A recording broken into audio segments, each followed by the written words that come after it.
J'ai la chance ce matin de recevoir trois personnes qui vont venir nous parler de sociofinancement, mais entre autres de leurs différents projets. Je vais les présenter rapidement, puis je vais leur demander par la suite de se présenter plus en détail. Je reçois Jonathan Dussault, qui est le directeur de la ruche dans Chaudière-Appalaches. Bonjour, Jonathan. Bonjour. Je reçois Éric Poulain aussi, qui est directeur général du club Parentède de Beauce-Centre.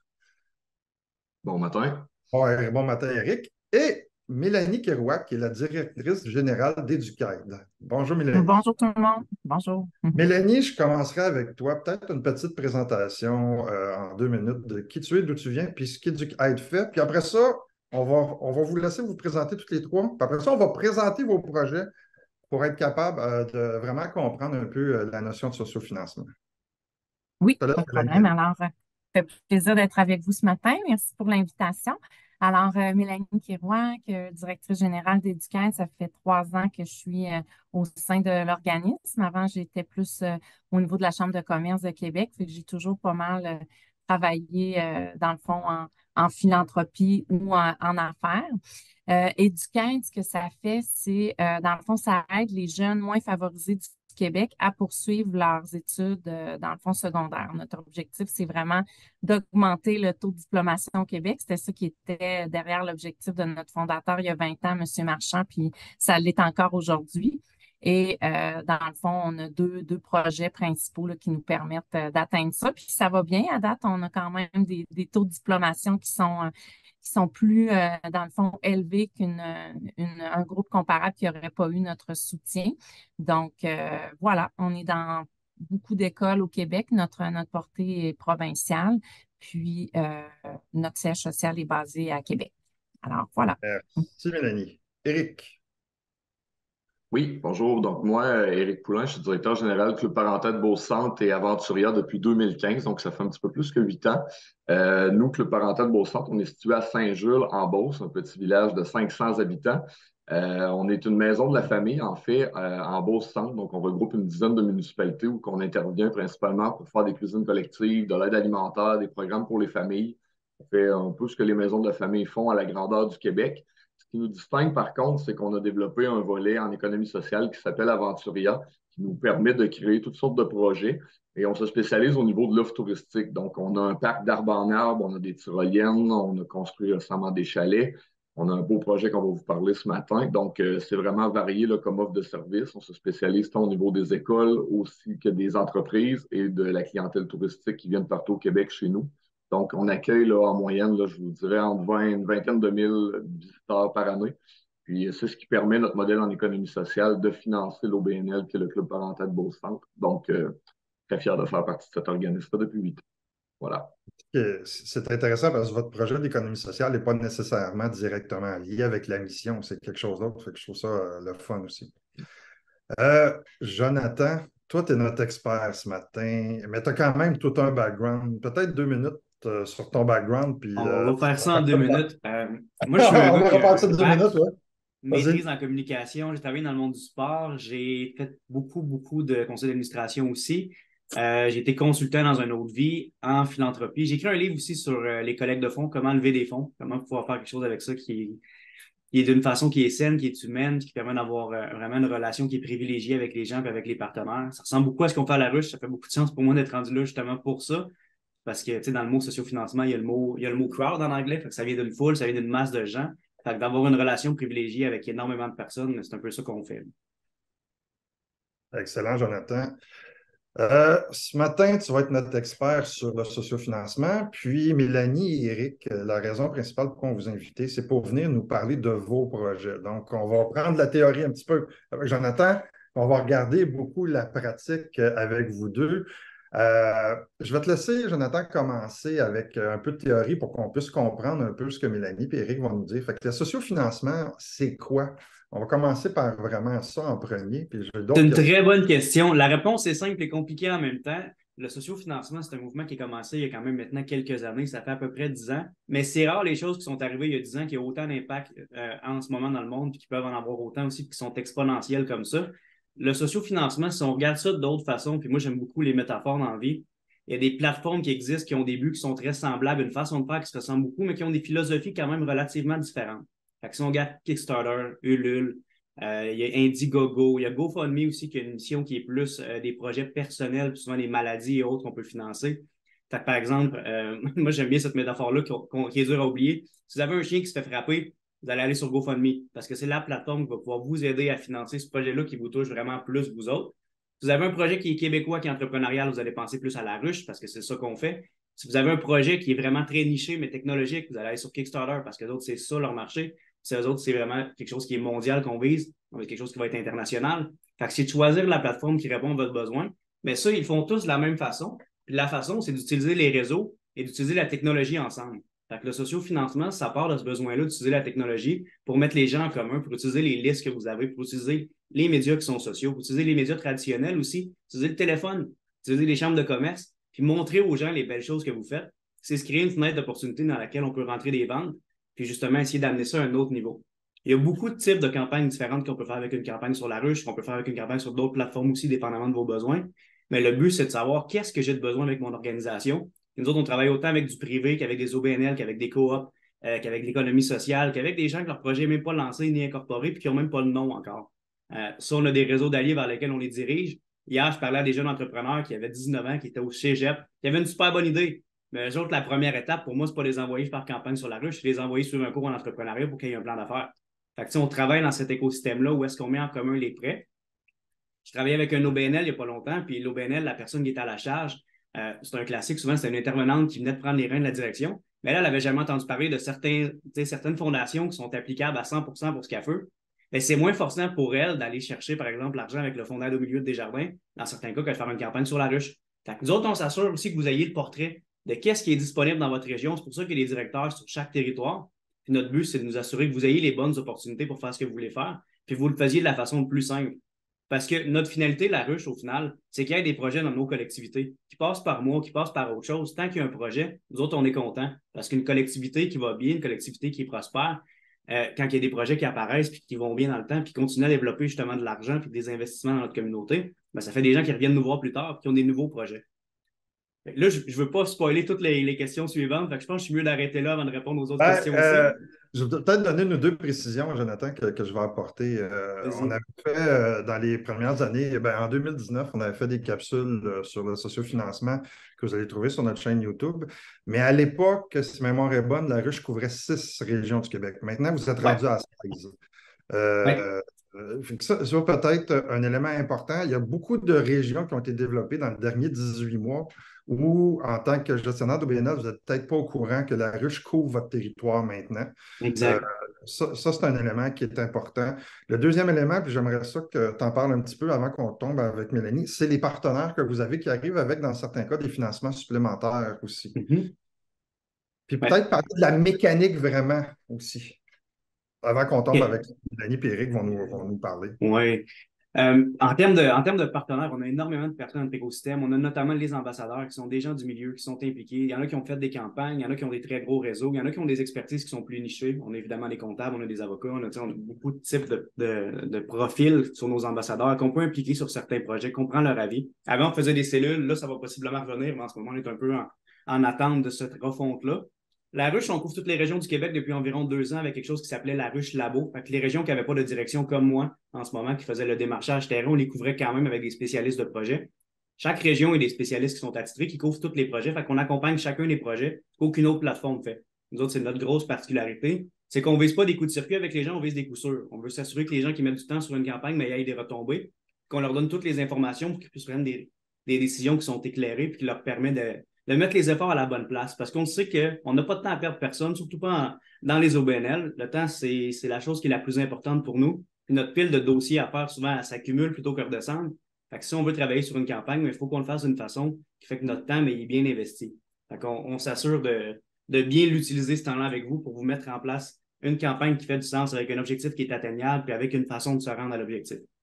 Fait que si on regarde vraiment une explication très simpliste de c'est quoi une campagne, c'est des contreparties qu'on offre, une page de campagne avec un projet qui est précis. On ne fait pas campagne pour financer la mission, on fait campagne pour lancer quelque chose de nouveau. C'est quelque chose qu'on encourage les gens à embarquer, un peu comme des investisseurs dans une business normale qui diraient « Moi, ça m'intéresse ça. un exemple que j'aime bien prendre, si on habite tous ensemble dans un village, là, on serait un village de 71 habitants. Moi, je suis à Chaudière-Appalaches, fait qu'on pourrait dire qu'on est à un village en périphérie de Scott ou dans le coin de la Beauce, par exemple. Puis, il n'y a pas de café dans notre village ou il n'y a pas de marché. Mettons un marché public, un marché comme le marché Richelieu ou une épicerie. Mais entre vous et moi, on aurait besoin d'en avoir une, on aimerait ça en avoir une. Fait que si quelqu'un dit, moi, je suis prêt à en lancer une, on serait probablement prêt à acheter des choses d'avance pour pouvoir saisir le service quand il va apparaître. Fait que c'est un peu ce rôle-là qu'on fait avec la ruche, d'amener les gens à faire comme cette étude de marché-là, de dire qu'il y a un besoin, qu'il y a un intérêt des gens, puis les gens vont être prêts à acheter les produits quand ça va être là. Fait qu'on on les vend d'avance au final. Aussi simple que ça.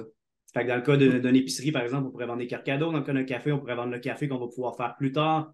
Dans le cas d'une entreprise de service, on pourrait, par exemple, vendre une formation quelconque. Fait que sky's the limit avec ce qu'on fait, là. Vous avez des contributeurs autres que juste, dans certains cas, je pense entre autres à Desjardins ou certains ministères qui ont rajouté des fois des montants supplémentaires, là. Exactement. On travaille autant, dans le fond, on encourage les gens à faire des campagnes qui sont axées principalement vers la communauté, mais qui visent aussi les entreprises dans certains cas. On a des campagnes, des fois, qui visent pratiquement exclusivement les entreprises locales autour. C'est de s'assurer qu'on peut aller chercher le plus de personnes possible qui pourraient être intéressées par notre projet. Mais on a aussi des financements additionnels qui peuvent s'appliquer dans certains cas pour certains créneaux précis. Notre plus connu vient d'avoir 5 ans, c'est le Fonds 1001 de la jeunesse qu'on a avec le secrétariat de la jeunesse, justement. Lui, pour les projets qui visent les jeunes entre 15 et 29 ans, on peut doubler la mise. On en a qui sont plus écologiques, comme le Fonds Moins C+, avec Recycle Québec. Là, on a lancé un avec le MEI pour les projets en innovation pour les entreprises privées. On en a un en tourisme. Fait qu'on a quand même beaucoup de fonds. Puis ça, c'est une des premières choses qu'on fait quand quelqu'un nous appelle avec un projet. Bien, il y a quelqu'un qui regarde, OK, est-ce qu'on a un projet qui pourrait cadrer dans un fonds? Si oui, est-ce qu'on peut regarder avec la personne comment on pourrait déposer pour justement augmenter les chances de l'avoir? Fait qu'on vous aide un peu dans l'obtention de ces subventions-là en étant un peu le porteur avec vous pour vous aider à déposer cette demande-là. Ouais, c'est intéressant parce que c'est une multiplication du financement aussi presque, là. C'est rassurant aussi pour le bailleur de fonds de savoir qu'il y a d'autres personnes les pieds dans le projet puis qu'il y a un intérêt de la communauté. Parce que c'est rare en tant qu'OBNL qu'on arrive avec des études de marché, là. En tout cas, moi, je faisais pas ça quand j'étais DG. C'était très rare que j'arrive avec une étude de marché, là. Bon, ça vient. Je vais y revenir sur cet élément-là là, tantôt, là. Mais Mélanie, Éric, à vous deux maintenant. Peut-être, Éric, commencer avec toi. Présente-nous ton projet que tu as financé avec la ruche. Oui, ben en fait, je vais partir d'un peu le pourquoi on a fait le projet. On est en pleine pandémie, nous, au niveau de l'organisme communautaire, puis on se rend compte qu'on ne peut plus accueillir aucun bénévole dans nos cuisines, tant au niveau cuisine collective que remise de paniers alimentaires, et c'est un peu là que le projet a parti. On s'est rendu compte que tout seul, on n'y arriverait pas. Ça fait qu'on s'est associé à l'époque avec le centre de service scolaire qui s'appelle les commissions scolaires dans notre région. Puis, on faisait faire des repas transformés par les jeunes au DEP dans leur cuisine, que nous, on recevait plein d'aliments, mais on manquait de gens pour les transformer. Fait qu'on les envoyait là, eux, ils les transformaient, on allait les rechercher, puis on allait les reporter et les redonner vers les gens dans le besoin. Puis là, ben, c'est là qu'on a bâti nos liens avec le monde scolaire. Puis de là, de fil en aiguille, on s'est dit, pourquoi on ne pourrait pas travailler puis accueillir des jeunes dans nos locaux? Et c'est là qu'on a eu l'idée de bâtir un projet c'est un parcours éducatif autant communautaire que touristique pour amener des jeunes justement à apprendre le métier de la cuisine, puis à venir travailler, à venir développer leurs compétences chez nous. Fait que nous, on avait la chance d'avoir un bâtiment en forêt qui était vraiment très accueillant pour la clientèle corporative, touristique et tout. Ça fait qu'on a décidé de lui ajouter une cuisine de formation pour accueillir éventuellement des jeunes qui ont autant de la misère à terminer leur secondaire, mais qui veulent perfectionner un métier, donc apprendre le métier de la cuisine mais aussi éventuellement, de fil en aiguille, là, on a travaillé des liens avec la commission scolaire pour accueillir le DEP en cuisine. Donc, notre projet, c'est une cuisine de formation inclusive qui va permettre de, oui, transformer de la nourriture, que les jeunes puissent apprendre les différents métiers en lien avec la cuisine, mais aussi de redonner au suivant, c'est-à-dire qu'il n'y ait pas de gaspillage, puis tout ce qui ne sera pas vendu, qui ne sera pas transformé, bien, qu'on puisse l'intégrer dans nos paniers d'aide alimentaire. Donc, la base du projet, c'était ça. Et c'est là que on a décidé justement de faire affaire avec la ruche pour faire un gros projet. Puis à ce moment-là, ben, c'est ça, le secrétariat à la jeunesse, si on réussissait notre campagne, permettait de doubler le montant qu'on amassait. Donc, notre but était de ramasser 100 000 pour en avoir 200 000 en fait dans notre projet. C'est un peu ce qu'on a fait lorsqu'on a lancé le projet. Excellent, mais je trouve ça intéressant parce que vous n'avez pas attendu que l'argent soit disponible avant de lancer le projet. Vous avez lancé le projet et vous avez décidé de le financer de manière stratégique par vous autres mêmes. Fait que, ça revient souvent certains savent que je suis très fort sur le fait de dire est-ce qu'on dessert notre clientèle puis est-ce qu'on prend les besoins du milieu. Puis c'est un bel exemple. Mélanie, à toi. Oui, alors nous, dans le fond, c'est ça, c'était pendant la pandémie également. Alors, il faut savoir que nous, notre clientèle est encore plus touchée là, parce que comme c'était des jeunes qui évoluaient déjà pas dans des conditions optimales, ben, c'est certain que les besoins, là, puis le fait d'augmenter le décrochage était quand même assez important. Alors, on s'est penché avec un comité là, d'experts, des gens du monde des affaires, de l'enseignement, des gens de mon CA, puis on a réfléchi à partir, dans le fond, de ce qu'on sait, qu'est-ce qui pousse un jeune à décrocher, comment nous, en tant qu'organisme, on peut agir sur ces déterminants-là. On sait que le principal critère, c'est vraiment le noyau familial. Bon, là, des fois, on n'est pas dans la famille, on n'est pas là tous les jours, fait qu'on peut pas vraiment intervenir, mais comment, dans le fond, on peut, sur quoi on peut tabler pour dire qu'on va vraiment avoir un impact. Fait que là, je vous coupe ça, dans le fond, je vous résume ça, là, ça a duré quand même 6 mois de réflexion. Puis, la conclusion de tout ça, ben, ça a été de voir, puis on voulait pas non plus répéter quelque chose qui était déjà fait par un autre OBNL en persévérance scolaire. Donc, on a créé le parcours Hubble. Dans le fond, c'est en l'honneur de l'astrophysicien Edwin Hubble. Fait que le lexique autour de ça, c'est tout de dire, ben, comme l'astrophysicien qui a découvert des choses qu'il pensait qui n'existaient pas, ben, fais la même chose avec toi, avec ta vie. Fait qu'on amène le jeune à se poser des questions que des fois on se pose plus tard dans notre vie, mais qui nous aident tellement à mieux nous connaître puis à faire des meilleurs choix. Fait que c'est un peu ça l'objectif pour l'outiller pour son avenir professionnel, puis lui donner aussi une autre vision de la réussite. Tu sais, la réussite, elle peut avoir différents visages. Tu n'es pas obligé nécessairement d'aller à l'université. L'important en premier, c'est que tu termines ton diplôme d'études secondaires puis que tu aies un plan de match pour la suite. Donc, on les amène en 2 jours de bootcamp où est-ce qu'on leur fait vivre différentes expériences, on les fait rencontrer différents parcours, réfléchir par rapport à ça. Ils ont la chance d'avoir un test psychométrique là, de Dynamics, là, d'une bonne valeur, où est-ce qu'on les débrief après ça. C'est un cadeau qu'ils vont pouvoir garder aussi pour plus tard. Puis après ça, on les suit en accompagnement personnalisé tout le reste de l'année scolaire. Fait que suite aux 2 jours, dans le fond, il faut qu'ils déterminent quelque chose sur lequel ils veulent travailler. Ça peut être réussir mes maths de secondaire 4, améliorer ma relation avec ma mère, avoir plus confiance quand je fais des exposés oraux. Là, ça, c'est vraiment varié comme objectif. Puis, les travailleurs sociaux, dans le fond, ont des rencontres individuelles avec ces jeunes-là. Des travailleurs sociaux là, qu'on engage au privé, là, que dans le fond, si eux voulaient avoir les services de ces gens-là, ça prendrait, ben, premièrement, le budget, puis aussi du temps parce que c'est des listes d'attente. Fait qu'on leur donne tout de suite accès aux ressources qu'ils ont besoin. Puis à la fin de l'année scolaire, ben, dans le fond, ils ont eu avec ces gens-là 6, 8 rencontres. Puis on voit déjà, là, on est rendu à notre troisième cohorte, justement, grâce à la campagne sur la ruche, parce que ça nous a permis de rencontrer nos objectifs à vitesse grand V. Là. Ce qu'on voulait déployer sur 5 ans, ben, on va le déployer sur 3 ans. Fait que c'est vraiment là, bénéfique. Nous autres, c'est un game changer très, très important là, pour l'organisme là, par rapport à ça. Alors, voilà, fait que c'est ce qu'on fait avec. Puis l'objectif, c'est que tous nos boursiers, dans le fond, de secondaire 4, nous, on donne des bourses de persévérance scolaire. Ça, je pense que je ne l'ai pas dit au début. Alors, ça vient bonifier, dans le fond, notre encouragement qu'on fait au niveau financier. Fait qu'en secondaire 3, 4, 5, on leur donne un soutien financier. Puis en secondaire 4, on a le parcours à bord là, qui vient, dans le fond, boucler tout ça. Là. On parle de combien vous êtes allé chercher avec la ruche, Mélanie? 200 000, nous autres aussi. 200 000. Oui, on était aussi dans le fonds 1001, le secrétariat à la jeunesse. Mais je trouve ça intéressant parce qu'on ne parle pas de petits montants quand même. Non. Puis Eric, tu sais, je tiens à rappeler, Eric, c'est un village de 500 personnes. Là, aller chercher 100 000 dans une communauté élargie, il y a un travail à faire. Jonathan, c'est quoi le financement moyen à peu près sur la ruche? Ça tourne plus aux alentours de 20 000 que de 100 000. Bon, c'est du temps qu'à vous emmener du monde. On allait vous emmener des All-Stars, du monde qui sont le fun à voir, qui sont inspirants. Fait que, on n'est allé pas chercher la moyenne, on est allé chercher nos plus le fun. C'est bon, ça, j'aime ça, entendre ça. Puis ce qui est le fun avec nos campagnes aussi, c'est que, tu sais, souvent le monde nous dit, communautaire, ça lève des plus petits montants que le privé. Sur la rue, c'est pas vrai, ça. Moi, les campagnes les plus fun que j'ai vues, les plus grosses, les plus intéressantes, celles qui ont mobilisé le plus de personnes, parce qu'il y a des fois, il y a des entreprises qui vont lever, par exemple, un 100 000 avec, mettons, 60, 70 personnes. Ben, moi, j'ai vu des OBNL lever 100 000, mais avec 300 personnes, avec des 400 personnes, des fois. Ça, pour moi, ça a bien plus de valeur. Parce que vous le savez que la chose la plus précieuse pour une organisation, c'est la liste de contacts que vous avez. Avec la ruche, toutes les personnes qui ont contribué à votre contact, bien, vous avez leurs coordonnées, vous avez un lien avec eux autres, vous pouvez les relancer, vous pouvez pérenniser ces liens-là, puis les avoir dans une échelle de gradation où est-ce qu'ils montent avec vous dans votre justement optique de don. Ils peuvent commencer à avoir acheté quelque chose à 5$.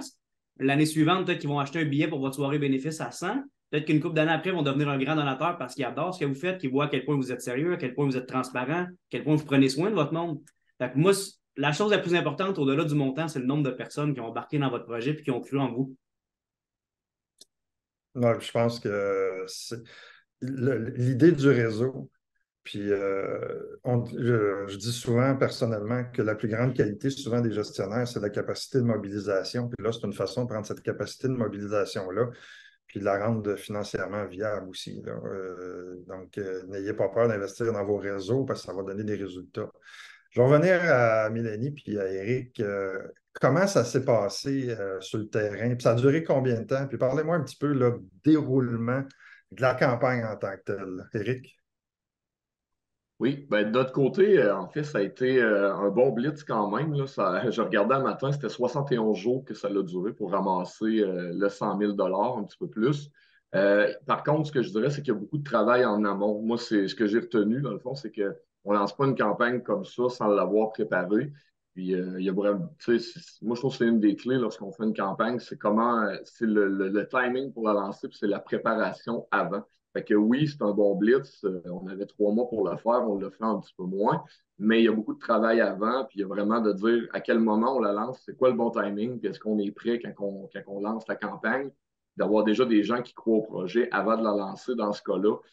C'était une des clés pour nous là, pour réussir à ramasser 100 000 parce que sinon, en partant de zéro, en n'ayant pas été structuré ou préparé d'avance, on n'y aurait pas arrivé. Puis c'est là que on a été vraiment bien accompagnés là, par la ruche là-dessus parce que c'était la première fois qu'on le faisait. Donc, pour réussir à y arriver, il fallait être prêt. Puis, il fallait avoir des ressources de dédiées aussi. Là. C'est pas vrai que ça se ramasse tout seul non plus. Donc, il y a du temps terrain à mettre, là, dans notre cas, pour le faire. Si je peux me permettre, c'est important de le nommer, mais le seul site qui offre l'accompagnement, c'est La Ruche. Les autres qui font des sites semblables n'ont aucun accompagnement. Vous êtes seul pour la mise en ligne de votre projet, pour la planification, pour la réflexion des contreparties, pour la réflexion, puis ça, c'est le plus important, l'objectif. Ça, c'est un des choses qu'on fait beaucoup changer aux gens. Ne lève pas 100 000 qui veut. C'est pas en se levant un matin qu'on va lever 100 000. Il y a des façons de le faire. Il faut se planifier d'avance. Il faut prendre le temps. Il faut lever des montants avant d'être en ligne pour créer un momentum. Mais ça, c'est des réflexions qu'on a avec vous, mais que vous ne pouvez pas avoir avec d'autres personnes sur d'autres plateformes parce que ce n'est pas un service qui est offert. La Ruche, on est un OBNL. Les autres plateformes du genre, c'est tous des privés.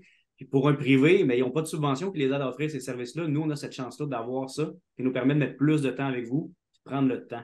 C'est vraiment important. Puis comme je disais tantôt, si votre projet, mais vous n'êtes pas prêt à l'envoyer en ligne là ou prochainement ou dans 3 mois, on va attendre que vous soyez prêt parce que nous autres, on n'a pas besoin que le projet soit en ligne là s'il n'est pas prêt. On va attendre que ce soit le bon moment. C'est important. Bien faire les choses. Mélanie.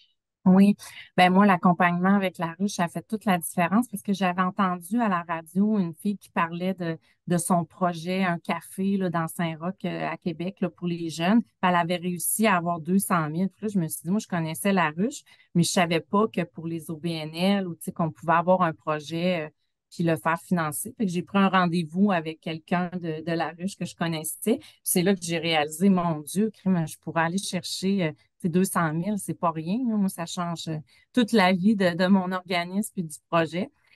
Puis c'est 200 ça. 000 sans reddition de compte, ou presque.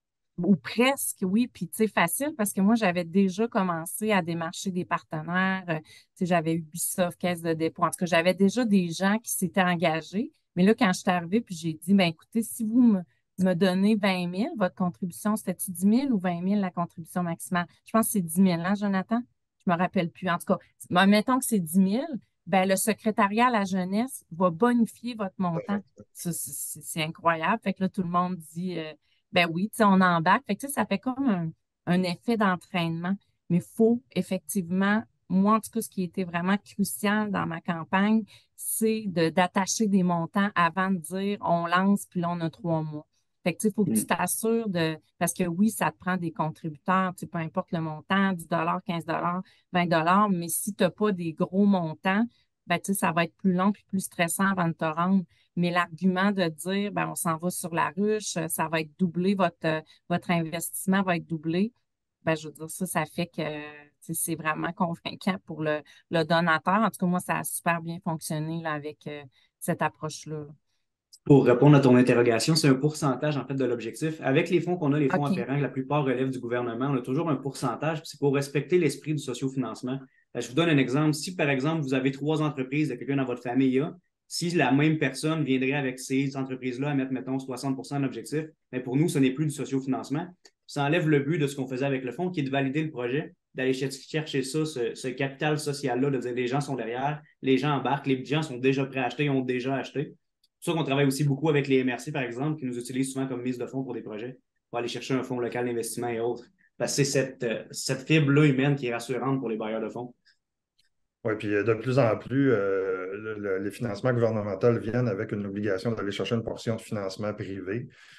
Tu parlais de le Fonds d'aide au développement régional dans les MRC, c'est 20 de base, entre autres. Là. Fait que c'est sûr que c'est un effet de levier en partant, puis c'est une justification du projet. Avant de vous reposer vos prochaines questions, Éric, Mélanie, on va vider deux, trois petites questions, Jonathan, plus d'ordre technique. Y a-t-il une Yes. ruche au Nouveau-Brunswick? Non, malheureusement, la ruche, on est seulement au Québec en ce moment. Par contre, peut-être qu'un jour, on va regarder pour aller à l'extérieur des frontières. Mais en ce moment, c'est laruchequebec.com, c'est pas pour rien. Ouais. Mais Gaspésie n'est pas trop loin. Mon collègue Mathieu pourrait vous jaser si vous prenez le bateau. Vous pourrez en parler longtemps. Vos services sont-ils gratuits? Si vous ne réussissez pas votre campagne, oui, on ne fait payer que les gens qui réussissent leur campagne. Nous, ce qu'on prend, c'est les frais de carte de crédit, comme n'importe qui passe les cartes de crédit, plus 6 pour payer une partie des salaires des gens qui passent du temps avec vous. Donc, on perd l'équivalent de 9 entre 8 et 10 à la base. C'est ça, entre 8 et 10, puis c'est ça, seulement si la campagne est réussie. Si vous ne réussissez pas la campagne, vous êtes facturé rien tout. Parce que les cartes, il faut le savoir, on les prévalide quand les gens font les contreparties qu'ils achètent. C'est une fois que la campagne est réussie seulement que les cartes sont décaissées avec Stripe. Ça, c'est important, peut-être juste que tout le monde le comprenne. Vous ne recevez pas l'argent au fur et à mesure. Vous recevez l'argent si vous finissez le projet. Exact. Il Si faut vous atteindre faites pas l'objectif. C'est ça, vraiment important. Puis si vous ne vous rendez pas à l'objectif, ben, il n'y a personne qui a payé en tant que tel. Les gens n'ont pas décaissé. Exact. Parce que dans le cadre du sociofinancement, puis ça, c'est mondialement comme ça, Ouais. l'objectif sert de levier. Ça permet d'aller chercher un montant qui est substantiel, puis ça permet aussi de faire en sorte, parce que quand le mouvement est apparu dans le monde, ce qu'on voyait, c'est que les gens finançaient beaucoup les entièretés du projet avec ça, plutôt qu'aujourd'hui où c'est beaucoup plus des montages financiers, surtout au Québec. Vu que c'était l'entièreté, les gens s'engageaient à faire des choses, mais s'il n'y avait pas l'objectif, ils ne pouvaient pas livrer la marchandise, ce qui est un peu normal. Si on s'engage, par exemple, à aller déneiger des gens, mais qu'on n'a pas les moyens d'acheter le tracteur, c'est plus dur. Ça fait beaucoup de pelletage, mettons, si on a 200 entrées, par exemple, mais qu'il aurait fallu qu'on en vende 1000. Fait que c'est de s'assurer qu'on puisse vraiment livrer le contenu. Fait que l'objectif est obligatoire. Fait que pour ça qu'il faut bien réfléchir. Si on compare le taux de réussite entre les plateformes, l'accompagnement, on voit que ça change tout. L'accès au financement additionnel aussi, parce que les taux de réussite avec les fonds additionnels sont définitivement plus élevés. La ruche, on tourne chaque année aux alentours de 80 tandis que les autres plateformes mondiales, je pense que c'est entre 20 et 30 dépendamment des années. 40, ouais, dans certains cas. Moi, je peux te dire, j'ai fait une expérience avec Kickstarter de ça plusieurs années, puis j'attends toujours après ma super glaciaire. La compagnie a fait faillite par la suite. Fait que, Voilà. on n'est pas à l'abri d'un organisme ou d'une organisation qui fonctionne moins bien. Exact. Il y a eu un scandale là-dessus avec Indiegogo l'année passée, justement, pour un produit qui n'a jamais été livré. Puis ce qui est intéressant de savoir, parce qu'on a été contacté par énormément de partenaires là-dessus, à la ruche, il n'est jamais arrivé que quelqu'un ne reçoive pas les produits tels que convenu, parce qu'on fait une validation, parce qu'on s'assure que ça fasse du sens, qu'on s'assure que ça puisse être livré, si la campagne est réussie, évidemment. Fait que si quelqu'un m'appelait, puis ça, c'est mon exemple que j'aime beaucoup, quelqu'un de mon manier me disait, Joe, si les gens m'achètent 1000 voyages dans l'espace pour 200$, moi, j'envoie tout le monde sur la Lune, on ne passera pas le filtre, on ne l'enverra pas en ligne. Il y a un humain qui va valider le projet, puis on va le bloquer. Fait que c'est jamais arrivé en date, puis là, on vient de fêter nos 10 ans, que quelqu'un n'a pas reçu les contreparties. Ça arriverait, mais on irait avec l'Office de la protection du consommateur, là, mais c'est jamais arrivé encore. Fait qu'on touche du bois pour que ça continue ainsi, là. Je vais revenir à Éric et à Mélanie, puis il y a encore des questions qui rentrent, puis on va en reparler. On va régler d'autres questionnements après, Jonathan. C'était quoi le secret dans votre cas? Qu'est-ce qui a fait que vraiment vous avez. Parce que 100 000, c'est pas un petit montant, là. Mélanie t'a parlé de la préparation puis d'avoir trouvé d'avance certains joueurs qui étaient déjà, entre guillemets, prénégociés. Éric, toi, ton secret, puis je vais revenir à Mélanie, voir si tu as d'autres choses à rajouter aussi par la suite. Moi, je dirais que notre secret, ça a été vraiment, je l'ai dit un petit peu tantôt, mais ça a été beaucoup la préparation, puis d'impliquer les gens dans notre milieu, parce que tu sais, ça part du CA, ça part de notre conseil d'administration, ça part de nos partenaires, ça part des autres partenaires financiers, mais des partenaires de projet avec qui on travaille. Nous, on est dans une petite localité, fait que c'est sûr et certain que la municipalité, c'est notre premier partenaire dans notre cas. Après ça a été les entreprises manufacturières du coin, ça a été justement les partenaires de projet, puis ça fait boule de neige. Puis je rejoins beaucoup ce que Jonathan mentionnait. Ça prend plusieurs contributeurs. Dans notre cas, on en avait 215 pour atteindre le 100 000. Par contre, on avait quelques joueurs clés qui avaient embarqué, qui étaient un peu plus au niveau manufacturier ou des gros joueurs qui donnaient des montants substantiels. Donc, c'était encourageant pour ceux qui donnaient des 10, 20 et 25 de dire on va atteindre le montant parce que 100 000 à coût de 10 c'est long, mais ça prend quand même quelques joueurs clés. Fait que moi, je dirais dans la préparation, puis nous, le fait qu'on est dans une petite collectivité, ben, les gens se tiennent beaucoup. Là. Lorsqu'il y a des projets de développement comme ça, ben, les réseaux sociaux nous aident beaucoup à faire connaître le projet. Puis nous, ben, on avait différents enjeux. Je vais y revenir peut-être plus tard, mais en tout cas, toujours est-il que la campagne a été un beau succès. Fait qu'on est vraiment content de comment le milieu a embarqué dans le projet. Mélanie? Oui, ben, les acteurs clés, ça c'est sûr au début, comme j'ai dit, les gros montants, mais il y a aussi, nous, au niveau du nombre de contributeurs, c'est qu'on avait, dans le fond, dans la période du 3 mois de notre campagne, notre soirée bénéfice annuelle, où est-ce qu'on a dans la salle, tu sais, un 500 personnes, fait qu'on a fait une annonce par rapport à notre campagne là-bas, fait que ça nous a permis d'aller chercher beaucoup de donateurs individuels, de faire connaître notre projet, parce que souvent, oui, les gens, ils venaient à notre soirée bénéfice, mais nous, c'est un spectacle bénéfice. Fait qu'ils sont invités. Des fois, ils savent pas trop ce qu'ils viennent faire là, ou ils nous connaissent pas nécessairement. Fait que ça nous a permis en même temps d'atteindre notre 215, puis aussi d'atteindre des gens qu'on n'atteint pas normalement, qui ont dit, ah, ben, crime, c'est le fun, je vais donner 20$, je vais donner. Fait que ça a été aussi, de jumeler à ça, oui, les réseaux sociaux, mais si vous avez un événement porteur par rapport à votre organisme, ben, ça peut être un bon moment aussi de dire, ben, sortez vos cellulaires, on le fait tout le monde ensemble, puis on essaye de dépasser l'objectif. Fait que ça a bien fonctionné aussi. Jonathan, on peut-tu prendre 2 secondes On puis peut. quel est le don, la contribution puis l'achat? Parce que Yes. je vois les questions qui rentrent beaucoup. Beaucoup ramené ça, puis Mélanie vient d'en parler aussi. Beaucoup ramènent ça à l'équivalent d'un don, mais un sociofinancement, ce n'est pas une opération philanthropique nécessairement au sens fondamental de la chose. Là. Non, c'est ça, c'est du cas par cas, honnêtement. Il y en a certains que c'est du don vraiment plus pur et dur. Moi, j'aime ça appeler ça des contreparties symboliques parce qu'au final, un don, on vend quand même quelque chose. On vend souvent des valeurs, on vend un concept, on vend une mission, on vend un projet, on vend quelque chose. Moi, ce que j'ai fait dans ma campagne à l'époque, que j'aimais beaucoup, les gens payaient pour des services que quelqu'un d'autre recevrait. Ça, j'encourage souvent les organismes à faire ça. Je travaille sur un projet en bas, justement, qu'Éric connaît très bien. On vend des légumes pour d'autres personnes. Pas pour vous, mais moi, je trouve ça particulièrement important dans la vie de manger des légumes. Mais il y en a qui n'ont pas les moyens d'en avoir des frais toute l'année. Fait qu'on travaille sur une campagne où est-ce que les gens vont toujours pouvoir en avoir à leur disposition via les comptoirs alimentaires. Mais moi, je suis prêt à payer pour les légumes de quelqu'un d'autre si je sais que ça va aller aux bonnes personnes, pas à ceux qui en ont besoin. Puis ce qui est le fun, c'est que contrairement, mettons, à une place où je vais porter mes canages puis porter les choses que j'ai achetées, là, j'ai juste à donner à l'organisme, s'en occupe de A à Z, il fait même pousser. Fait que, des projets comme ça, c'est facile de trouver la mobilisation. Mais au final, c'est un don. Mais nous autres, pour nous, c'est une contrepartie. Puis ça, c'est une affaire que je trouve ça particulièrement important, on en parle souvent. Faire une campagne de sociofinancement, quand on est un OBNL, ce n'est pas quêter. C'est mettre de l'avant les belles choses que vous faites, c'est mettre de l'avant vos projets, c'est mettre de l'avant vos services, ce que vous faites pour la collectivité. Au final, vous vendez quelque chose. Ce que vous vendez, c'est pas de l'air, c'est des beaux projets. C'est ce que je trouve important. Puis j'aimerais ça 2 secondes. On va sortir un petit peu du volet plus communautaire. Puis j'aimerais ça que tu parles de l'initiative qui a été faite avec les SDC puis Desjardins il y a de ça 2 ans, qui est un autre modèle complètement. Parce que je sais que j'ai des gens en associatif, il y a des gens en développement économique qui nous écoutent, qui ne sont pas nécessairement dans le communautaire ou dans le sociétal, mais qui peuvent se servir aussi. Peux-tu juste parler de ce projet-là? Oui. C'est une autre façon dans le fond, nous, ça, c'est la chance qu'on a à la ruche, c'est qu'on est capable, avec l'équipe qu'on a, d'être très agile. On a été rapide là-dessus. Puis durant le COVID, on avait remarqué, les entreprises ont besoin d'avoir un bonus, ont besoin d'avoir un coup de pouce, ont besoin d'avoir quelque chose pour les aider. Fait qu'avec Desjardins, avec les SDC, on a mis quelque chose qui est en place qui s'appelle Du cœur à l'achat. C'est des campagnes d'achat local qui étaient bonifiées par Desjardins, qui étaient bonifiées aussi dans certains cas par le gouvernement, où est-ce qu'on prenait des commerçants locaux, puis que pour des achats, souvent, c'était 30 $, mais les gens pouvaient recevoir 40 $. Fait qu'on pouvait encourager des commerçants qu'on aimait, des endroits où on allait déjà. Ça faisait en sorte qu'on en avait plus pour notre argent, mais que la personne chez qui le profit allait, mais c'est toujours le commerçant. Fait que d'encourager les gens à aller acheter des choses qu'on aurait déjà achetées, mais qu'on n'aurait peut-être pas eu les moyens. Fait que ça a donné un petit coup de pouce durant le commerce à énormément de personnes. Je pense qu'on a fait quelque chose comme 200 campagnes à la grandeur du Québec là-dessus. 2 ou 250, je crois. Ça a été beaucoup, c'était dans une bonne période, justement. C'était une façon très originale de ramener l'achat local de l'avant. Mélanie, Éric, qu'est-ce que vous avez découvert autant sur votre communauté, sur votre organisation, sur votre milieu à travers ces campagnes-là? Mélanie? Qu'est-ce que j'ai découvert?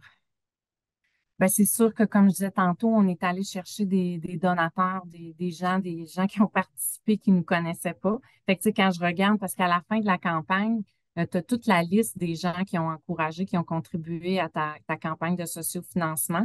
Fait que, tu sais, c'est des gens que j'avais pas dans ma base de données. Puis quand on parlait aussi au début de dire ça peut t'apporter, c'est même si la personne a donné 20 là, ben, tu sais, ça veut pas dire qu'elle donnera pas plus tard. Ben, j'ai quelqu'un qui m'a appelé par la suite pour me dire, ben, tu sais, nous autres, on aimerait ça faire un don testamentaire. Fait que, tu sais, c'est pas rien, là. J'ai pas le montant du don, mais tu sais, je sais que ça va être plus que 20 Fait que, tu sais, on sait jamais, avec ces gens-là qui nous connaissaient pas avant, ben, tu sais, le travail qu'on peut faire pour aller, dans le fond, les fidéliser comme donateurs, comme partenaires de l'organisme. Ouais, allier la contribution à revenir dans le temps, mais d'une façon qui peut être différente aussi. C'est ça, exactement. Tu peux faire du pouce avec cette liste-là après, d'une façon quand même assez Éric, importante. toi, qu'est-ce que tu as appris? Ben, moi, je dirais que j'ai appris qu'on a des gens qui croient beaucoup au projet, à l'organisme, puis à la mission aussi. Tu sais, on vient souvent à notre mission de dire, OK, nous, on est beaucoup dans l'alimentaire, on est beaucoup dans les services de base aux gens. Fait que lorsqu'on a une mission qui touche les gens ou un projet qui va être porteur autant pour les jeunes que justement l'aspect nourriture dans notre cas et l'aspect formation reviennent beaucoup. Ça fait que les gens s'associent beaucoup à ça. Fait que je suis surpris de la mobilisation. Même si notre campagne date déjà depuis un petit bout, on s'en fait parler régulièrement. Fait qu'il y a des gens qui sont devenus partenaires et qui ont resté proches de l'organisme. Ça l'a fait évoluer, je dirais, la relation avec nos gens au fil du temps parce que ce projet-là est plus long à démarrer puis il y a beaucoup d'enjeux, mais le fait qu'on va, tu sais, cette campagne-là a été mobilisante puis ça a continué à amener d'autres partenaires, même après la campagne. Fait que la ruche, c'est une chose, mais il y a l'après aussi. Comment tu entretiens ce réseau de contacts-là. Donc, moi, ça l'a amené beaucoup, beaucoup de choses. Et encore aujourd'hui, ça évolue. Ça évolue, oui. Ben c'est périn dans le temps, ce contact-là. Là. Ce que je trouve, il y a beaucoup de questions qui apparaissent, Jonathan, puis il y a des questions qui sont plus d'ordre spécifique. Je pense que l'idéal, c'est vraiment de ramener les gens à contacter leur ruche locale. Là. Puis déjà, juste sur le site Internet. J'ai encore une meilleure idée que ça. En fait, on a un webinaire en ligne qui explique de A à Z comment ça fonctionne, comment se qualifier pour les programmes de financement additionnel, comme nos deux amis ici ont eu, qui ont permis de doubler la mise. Écoutez le webinaire, ça va déjà vous donner une bonne idée. Puis si vous, dans le fond, il faut remplir un petit questionnaire, je pense que c'est 3 questions, votre nom, votre numéro de téléphone, votre courriel. C'est avec ça un webinaire d'une vingtaine de minutes qui explique de A à Z comment ça fonctionne. Puis ce qui est vraiment le fun avec ça, c'est qu'un de mes collègues va prendre contact avec vous pour regarder si vous avez un projet, regarder si vous voulez faire quelque chose. Si ça ne vous tente pas de le répondre, vous ne le répondez juste pas. Aussi simple que ça. Puis si vous voulez juste plus d'infos, vous pourrez le répondre, vous allez avoir un contact. Quelqu'un va pouvoir vous mettre en contact justement avec un conseiller, qui va pouvoir vous accompagner dans votre projet quand vous allez être rendu là. Parce que toute la stratégie des contreparties, puis de ce qui est donné en échange du financement, ça peut être tellement tout et n'importe quoi. Je pense que ça vaut la peine d'en discuter avec quelqu'un qui est capable de nous Exact. aider. Ça prend idéalement un conseiller qui va être sur votre dossier, puis c'est à ça aussi qu'on sert de vous trouver des comparatifs. Parce que là, on est rendu à 1700 campagnes réussies. Ça, c'est sans compter les campagnes qu'on a eues qui sont des échecs. Si on rajoute un 20 de plus, c'est à peu près 1900 campagnes, quasiment 2000 campagnes au Québec qu'on a eues maintenant. Bien, une campagne semblable à la vôtre, dans le fond, par semblable, je veux dire, d'une organisation qui vous ressemble un peu, pratiquement sûr qu'on en a vu un. Fait que ça nous permet aussi de nous assurer, quand on est dans nos bottines, souvent dans nos projets, tout a l'air clair. Mais pour quelqu'un qui ne l'est pas, pour quelqu'un qui ne vous connaît pas, qui pourrait tomber sur votre campagne, nous autres, on s'assure que ça soit très facile à comprendre. Puis tout de suite, on fasse le lien de pourquoi on le fait, comment on le fait, puis pourquoi ça fait du sens pour le public. Fait que vous avez quelqu'un qui fait ça à journée longue de regarder des projets et de dire OK, c'est-tu clair, je comprends-tu, pourquoi on le fait comme ça? Ça donne un méchant coup de pouce. Puis ceux qui ont des opérations parallèles philanthropiques aussi, dans certains cas, les messages vont être différents, la façon de le commercialiser va être différente. Fait que, parce que je vois beaucoup de vos questions qui tournent autour de projets qui sont plus du type philanthropique. Est-ce qu'on pourrait les amener en sociofinancement? Je pense que ça vaut la peine de discuter avec l'équipe directement. Mais c'est important de noter qu'on ne finance pas la mission. Nous, ce qu'on fait, c'est que ça prend quand même un projet parce que le sociofinancement, c'est basé sur des nouveautés. C'est basé sur une nouveauté, puis c'est basé sur souvent remplir un besoin précis ou un projet précis aussi.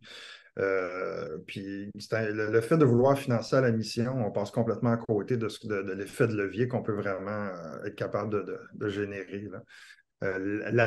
L'intérêt de la nouveauté ou l'intérêt du programme est complètement différent. Mélanie, Éric, le referez-vous? allez-vous en faire un autre, Mélanie? Oui, moi, j'en ai une là, qui devrait partir justement avant la fin de l'année. Et c'est bientôt ça. Oui, c'est bientôt. Fait que C'est bien. j'y crois, puis j'aime le modèle. Éric? Moi, je dirais oui, mais je dirais pas, selon le projet, ça ne s'applique pas à tous les projets. Ça dépend du niveau d'intensité qu'on veut donner. Fait que oui, mais Est-ce que pas tu sur tous trouves, les projets. Il faut vraiment évaluer si c'est justement, le bon mode de venons sur cet financement pour le aspect-là. projet. Est-ce que est-ce que ça a été très demandant pour vos organisations et vos équipes? Mettons, tu dis 3 mois, là, Éric, là. Tu dis trois Ben, moi, je vais mois. répondre. Je vais dire qu'on était deux personnes avec des profils complètement différents pour mener la campagne. Moi, de mon côté, j'avais un peu plus le volet chef d'entreprise, gestionnaire, relayeur, partenaire. Donc, moi, je m'occupais beaucoup là, d'aller chercher les contributions, mais j'avais un collègue qui se spécialisait au niveau des communications, donc tout l'aspect, je veux dire, tout ce qu'on communiquait. Donc, on avait des forces très différentes, les deux, mais moi, c'était plus le one-to-one, puis aller chercher des Les plus gros. partenaires, des effets de levier, mais ça prend différentes forces dans l'équipe. Il y a de la préparation aussi avant. Donc, il faut investir le temps au travers des opérations quotidiennes et de tout ce qu'on a à faire dans au quotidien. Bref, fait que je dirais que oui, c'est du temps, mais lorsqu'on s'y investit, ça se fait. Mais il ne faut pas prendre ça à la légère. Il ne faut pas penser qu'on a mis une publicité en ligne et les dons vont rentrer tout seuls. Ouais, c'est Ça ça. prend des actions, puis faut se commettre, il faut aller voir des gens, il faut y croire, il faut en parler. Ça fait que tout seul, on ne le réussit pas. Moi, je trouve qu'il faut s'entourer pour réussir ça. Puis s'entourer aussi de précieux partenaires qui vont être des relayeurs, mais en partant, si on ne met pas de temps à l'interne, ça ne se fera pas tout seul. Donc, Non. ça, C'est un c'est peu ça vraiment là-dessus. important de le dire. Il y en a beaucoup qui pensent que c'est facile, puis ça, c'est quelque chose qui me scandalise un peu. Il y en a qui lancent une campagne et s'en vont en vacances une semaine. Vous ne pouvez pas faire ça, ça ne marchera pas. Il faut être là, il faut répondre au téléphone, il faut relancer les gens, il faut suivre ces personnes-là. Il y en a plein qui vont dire oui, oui, je vais donner, je vais donner, je vais donner. Mais vous avez un délai pour faire rentrer l'argent. Si l'argent rentre après, ça ne compte pas, l'objectif n'est pas atteint. Il faut s'assurer que l'argent rentre, il faut que les gens soient proactifs. Il va falloir être là. Puis idéalement, il faut être plusieurs. Puis il y a un exemple que j'aime beaucoup. J'ai eu une campagne de 5 000 récemment à Lévis d'un petit organisme. Le petit organisme avait quand même 15 ambassadeurs pour lever leur montant parce que pour eux autres, d'aller chercher 100 personnes qui donnaient des 50 $, mais c'était de la job. Fait que, un petit montant pour quelqu'un peut être aussi énorme qu'une grosse campagne pour un autre qui peut se faire vite. Mais prenez le temps de le faire comme il faut. Allez au maximum de ce que vous pouvez faire. Mobilisez les gens autour de vous. Il y a plein de gens qui les aiment, vos missions, mais c'est le temps de leur montrer, puis de les impliquer, puis de les faire partie de l'aventure avec vous. Ben, c'est du travail, on ne se le cachera pas. Oui, puis il y a plusieurs questions qui rentrent. On peut-tu financer ci? On peut-tu financer ça? Je pense que le réflexe, c'est est-ce que ce que vous voulez financer aussi va intéresser votre communauté? Est-ce que ça va les interpeller? On n'est pas dans un programme où il y a des critères nécessairement. On est plus dans un lien où on doit mobiliser des gens qui vont vouloir embarquer dans des initiatives. Fait que quand vous parlez de projet international ou quand vous parlez de services, ben, la question, puis ça fait partie de la démarche d'accompagnement, là, où il y a cette réflexion-là. Puis, outre les financements additionnels, au final, c'est une demande de subvention à laquelle est assujettie une campagne. Fait que celle-là, vous Ouais. financez vraiment pas ce que vous voulez, il faut vraiment rentrer dans le programme gouvernemental. Mais une campagne normale, typique de la ruche, où est-ce qu'il n'y a pas de financement additionnel, en fait, moi, je dis à l'inverse qu'on fait pas. On fait pas le sexe, la drogue et le rock'n'roll. Généralement, ces trois-là, on ne touche pas à ça. Fait que les Rolling Stones sur la ruche, c'est non. Mais à part ça, généralement, on dit pas mal tout le temps oui. Un projet international, par exemple, n'aura pas un final de la ruche parce que c'est impossible que le gouvernement, par exemple, veuille payer pour quelque chose à l'extérieur. Mais au même niveau qu'on ne finance pas le sport élite non plus. Fait que, on a des créneaux dans lesquels nos bailleurs de fonds ne veulent pas embarquer. Mais une Mais il campagne y a d'autres. standard où est-ce que des jeunes voudraient aller étudier ailleurs, par exemple, faire un séminaire quelque part, on pourrait faire une campagne normale. Oui, mais au-delà de la ruche, là, je vais prendre. Tu sais, tu parles de financement de sport d'élite. Il y a une plateforme qui s'appelle Make a Champ, qui est québécoise, mais anglophone, qui sert à ça, pour financer des voyages de sport, ainsi de suite. Tu sais, un volet international va peut-être se financer plus facilement sur d'autres types de plateformes que celle de la ruche, là.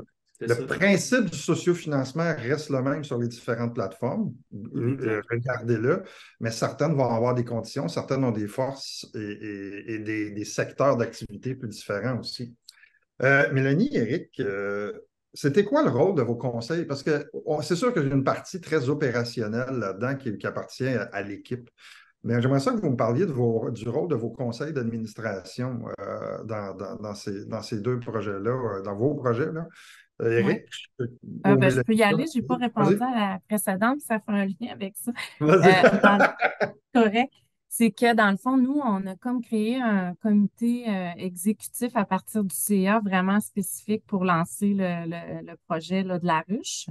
Donc, chacun avait son rôle. Tu sais, on a déterminé un peu comment quand on lance un nouveau produit, un nouveau service, ben, tu sais, comment on va faire pour le faire connaître, puis on va s'assurer tu sais, d'avoir, ben, il y a deux objectifs principaux. Oui, d'avoir le 100 000 parce que sinon, tu n'as pas la bonification du gouvernement. Puis, il faut aussi que tu aies été contributeur. Fait que, tu sais, on a placé nos pieds, on a la soirée bénéfice, on a notre golf. Moi, j'ai une entreprise, un de mes administrateurs a dit, ben moi, je vais l'envoyer à tous mes employés. Fait qu'on s'assure. Fait que, tu sais, on s'est assuré d'atteindre nos objectifs avec le potentiel qu'on avait avant de le lancer. Puis après ça, ben ça se fait quand même assez bien, là. Moi, j'ai trouvé que, tu sais, c'est quand même quelque chose qui est accessible. Fait que, tu sais, moi, je vous dirais le message, là, c'est un potentiel vraiment. Si vous avez un projet, là, je vous encourage à vraiment pas vous dire, ah non, c'est compliqué, ça marchera pas, ou, tu sais, j'ai pas le CA pour y aller avec moi. Mais, c'est vraiment, je pense qu'il faut prendre le temps de l'analyser parce que si moi, je pensais pas que c'était facile comme ça à faire puis à déployer. Oui, il faut y mettre du temps puis il faut être structuré, mais une fois que ça c'est fait, après, quand c'est lancé puis bien pensé, là, c'est facilement atteignable, là. Tu, euh, Tu dirais donc, si je comprends bien, que ton conseil d'administration avait déjà été mobilisé. Oui. T'estimes sur ton 100 000, tu en avais combien de réglés avant de peser sur le bouton envoyer quand vous avez mis en ligne? Ben moi, j'avais de régler, j'avais peut-être, je sais pas, la moitié du montant, mais j'avais dans le pipeline l'autre moitié, c'est que j'avais évalué le potentiel. Fait que je m'étais dit, rendu à, je sais pas, après un mois de campagne, on se rassoit, on regarde où est-ce qu'on est rendu. Si on est loin de l'objectif qu'on avait prévu, ben on demande à tel partenaire de contribuer. Tu sais, on avait comme identifié des partenaires ou des donateurs pour 100 000, mais on les avait pas tous contactés au début. Puis finalement, ben, on a dépassé notre objectif. Mais oui, le CA, ben, eux autres, c'était la première fois. Nous autres, on n'a jamais eu, dans le fond de fonds du gouvernement, là. C'est la première fois que le gouvernement investissait dans notre organisme. Fait qu'eux autres, ils étaient très, très contents de ça, puis vraiment mobilisés, là. Ils n'en revenaient pas. Au début, ils pensaient que c'était comme trop beau pour être vrai. Je disais, non, c'est vrai, Ben, on a ce programme-là, puis on peut l'avoir, puis ouais. Mais tantôt, Jonathan, tu en as parlé un peu, Eric, je vais revenir à toi, là, mais je veux vraiment mettre l'emphase sur ça. C'est que c'est un genre de test de marché. Tu sais, Ouais. souvent, on va vendre des projets à des bailleurs de fonds, que ce soit des fondations, que ce soit des commanditaires, surtout des commanditaires, où on leur parle d'un potentiel éventuel. Mais là, quand on fait la ronde de financement, mais on a démontré le potentiel. Mm. On a des chiffres, on a des noms, on a une liste de gens qui est prête à embarquer. C'est une Ça maudite belle carte de visite. Ben, ça vient rassurer, ça vient réduire les risques aussi, puis ça vient justifier un projet aussi. Là, tu sais, on a comme. Tu parlais d'études de marché, c'est effectivement ça en même temps. Fait qu'au-delà de l'argent que vous allez chercher, il y a énormément de bénéfices supplémentaires à faire une ronde de financement. Moi, je dirais même jusqu'à dire que c'est mieux qu'une étude de marché parce que normalement, vous payez pour une étude de Ouais. marché, mais là, vous êtes payé pour la faire. Là, tu as le marché qui te parle dans ce cas-là. Voilà. Encore mieux. J'ai envie, Stéphane, si tu me laisses une seconde, là, j'ai envie Oui. de vous faire rêver un peu. On a des campagnes en ligne en ce moment. C'est des entreprises privées, oui. 250 000 doublés. Ça va être nos plus grosses campagnes qu'on n'a jamais eues. Il y en a une qui finit dans 4 jours et est rendue à 99 de 250 000. C'est hot pock. C'est des petites pocks on pèse dessus puis ça réchauffe, comme les fameux hot pock qu'on achetait pour mettre dans nos mitaines, dans nos bottes. Là, c'est réutilisable. On peut l'utiliser 100 fois. Ils sont à 99 de 250 000. Ils vont obtenir 500 000 pour une entreprise qui est locale, qui est québécoise. C'est juste des gens du Québec qui ont contribué. 230 personnes qui ont participé, des entreprises qui ont commandité pour les employés aussi. C'est une échelle. C'est comme ça qu'il faut le voir. C'est de l'acquisition. C'est des gens qui apprennent que vous existez, vous connaissent, qui vous aiment, puis qui embarquent dans votre projet. Puis des fois, c'est dans des projets de grandeur, comme celui-là. S'il y en a qui veulent s'acheter un petit cadeau de Noël, ça serait le temps. Il reste 4 jours. C'est ça qu'on fait aussi, dire au monde que vous avez des belles campagnes en ligne quand on est dans des rencontres, puis qu'on le plug, puis qu'on peut, puis qu'on en parle de vous autres. Je suis tout le temps en train de parler d'Éric parce qu'il est sur mon territoire, c'est un de mes ambassadeurs d'ailleurs. C'est pour ça que le monde n'arrête pas de t'en parler, c'est moi qui en parle partout. Ouais, ça. Puis toi, Eric, ton CA dans ton projet? Oui, ben notre CA, ben moi, j'étais un peu comme Mélanie. Nous, peut-être un 60% de la campagne qui était déjà attachée avant de la commencer. Mais moi, je dirais que mon CA, il s'est impliqué beaucoup pour les petits donateurs. Mais anecdote rapide, les gens, moi, j'avais des administrateurs qui arrivaient au bureau avec des 20 le matin, puis qui disaient, tiens, tel embarque dans la ruche, puis un 10, un 15, un 20. Puis nous, la gestion qu'on a eu à faire, c'est que ça prend des cartes Visa pour, évidemment, les contreparties à l'époque. Fait que ce qu'on dit aux administrateurs, c'est non, non, on ne peut pas prendre le 20 mais là, on va retourner vers la personne, puis on va l'aider à faire la transaction. Mais nous, on avait beaucoup de mobilisation vers une clientèle, une population plus âgée. Fait que là, les gens font des transactions de 20 sur leur Visa. On a eu une grosse gestion à faire avec ça. Fait que j'avais un collègue qui était quasiment à temps plein pour appeler les gens ou aller dans leur maison, dire ben, je vais t'aider à faire la transaction sur la plateforme La Ruche avec la carte Visa. C'était pas toujours évident. Oui, une clientèle plus jeune est habituée, mais nous, on ne prend pas les 20 là. Il y a vraiment une méthode pour que vous soyez un contributeur attitré. Il y a eu du travail à faire. Fait que notre CA a été beaucoup impliqué. Mais je dirais que si on n'avait pas eu d'employés pour recadrer tout ça, ça aurait été Ça, rock'n'roll. c'est une spécificité des financements additionnels. Une campagne normale, vous pouvez les ramasser, les mettre dans une boîte de dons. Si vous avez un organisme physique où est-ce que les gens peuvent passer, vous pouvez le ramasser puis le déposer vous-même. Mais quand il y a un financement additionnel, le gouvernement veut voir qui a contribué pour savoir l'argent vient de qui. Est-ce que ça a été fait de façon saine ou est-ce que vous avez mis l'argent de vous-même pour aller chercher la subvention, qui serait de la fraude au final? Fait qu'on, on veut s'assurer cette diligence-là puis s'assurer vraiment que la communauté est embarquée puis qu'on sache l'argent vient d'où. Ouais, mais c'est un élément assez important. Je suis curieux de vous entendre. On arrive à la fin de notre heure, Mélanie, Éric. Si vous aviez donné un seul conseil à quelqu'un qui veut s'embarquer, ce serait quoi, Mélanie? Euh, Quelqu'un qui veut s'embarquer, pas attendre que tout soit parfait avant de se lancer. Tu sais, des fois, on dit, ah mon Dieu, mon projet, tu sais, es-tu prêt, es-tu correct, mais tu sais, même s'il reste des petites affaires à ficeler, ben, tu sais, je pense qu'à un moment donné, il faut prendre le risque. Puis, comme dans le fond, Jonathan l'a dit, si le public puis les gens embarquent, ben, c'est parce que c'est ça. Faut croire à ça aussi. Fait que pas attendre que ce soit parfait. Puis, moi, c'est ça, j'encourage vraiment les gens parce que moi, ça a été une surprise que ça existe puis que ça soit facilement accessible. Fait que c'est ça. Allez explorer, c'est ce que je dirais aux gens. Éric, toi? Moi, je compléterais en disant, oui, assurément, bien se préparer avant, le timing de lancer la campagne, puis s'investir quand on lance la campagne, peu importe quoi, tu sais, c'est pas un coup de dé, là. Il y a du travail à faire en amont, il faut avoir un bon plan de match, puis quand on le fait, il y a une question de timing pour le faire, donc je pense que c'est les clés là, pour réussir ça. Être entouré de partenaires solides quand on lance. Jonathan, qu'est-ce que tu donnerais comme conseil, toi? Moi, j'aime beaucoup dire aux gens, n'attendez pas le moment parfait parce que vous allez juste manquer les opportunités à force d'attendre le moment qui va vous sembler être le bon. Puis ne soyez pas trop gourmand. Je rencontre beaucoup de personnes qui se disent, ah, mais je suis sûrement capable de lever ça, 100 000. Puis là, on se met à regarder le réseau des gens, puis à voir comment on peut le faire. Puis ça devient vraiment anxiogène, puis ça devient une montagne. Mais il ne faut pas le voir comme une montagne à grimper, il faut le voir comme un petit mont qu'on peut faire quasiment en randonnée. Tu sais, le but, c'est de vraiment s'assurer de l'atteindre l'objectif. Sinon, vous finissez les mains vides. Fait que, prenez le temps de regarder qui est-ce que vous pouvez. Puis nous, on est rendu avec des documents qui sont super bons pour vous aider à le planifier. Combien d'argent on va vendre, dans quel nombre de contreparties pour arriver à quel montant. Fait que, faites-le lentement, planifiez bien vos choses, faites-le sérieusement, puis assurez-vous mais de rien laisser sur la table. C'est que tout ce que vous pouvez aller chercher, d'aller le chercher, mais ne soyez pas trop gourmand non plus.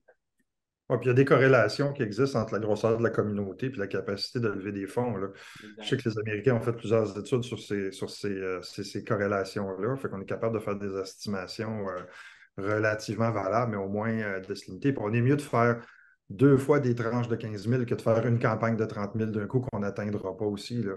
Exactement.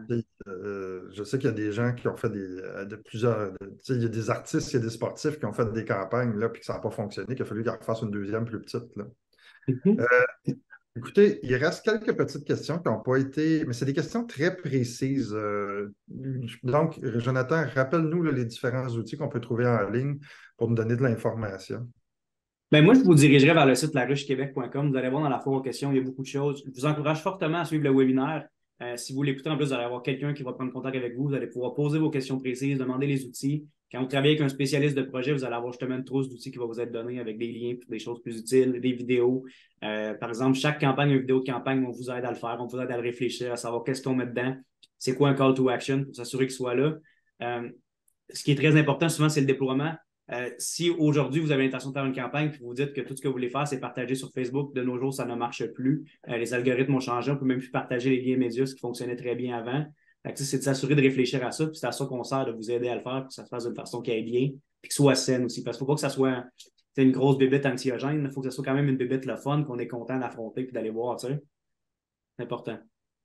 Ouais, puis je rappelle que oui, la ruche, mais il y a d'autres plateformes qui existent.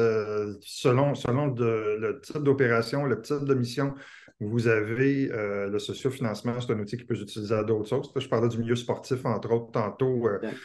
Si vos équipes veulent financer un voyage pour une finale, ça peut se faire par Make a Champ.